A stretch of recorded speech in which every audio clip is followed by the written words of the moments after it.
Само годинава 500 родители треба да платат казни зашто не ги вакцинирале децата. На сите државниот инспекторат и здравствен им поднел прекршочни пријави. Од државниот санитарен и здравствен инспекторат велат дека бројката на невакцинирани била поголема, но дел дошле на порамнување и платиле половина од сумата, а други пак предложиле документ дека детето во меѓувреме било вакцинирано или пак здравствената состојба не дозволувала да примаат вакцина. Казната доколку дојдат на порамнување околу 300 евра, доколку платат во рок од 8 дена, се преполовува на 150 евра.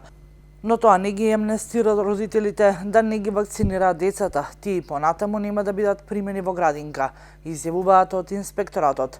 Оттаму чекаат и конечна одлука од здравството и образованието што ќе се случува со невакцинираните деца, дали ќе останат дома или ќе седнат во училишните клупи.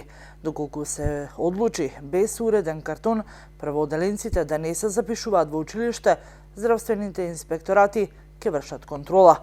Во зависност од одлуката на државниот здравствен и санитарен инспекторат ќе постапува, додаваат од инспекторатот. Иако од почетокот на епидемијата на мор били вакцинирани се над 35.000 деца, сепак МРП се уште не примиле околу 8.600 деца до 14 годишна возраст. Во меѓувреме, малите сипаници стигнуваат. Минатата недела во Инспекторатот за јавно здравје биле пријавени само 3 случаи.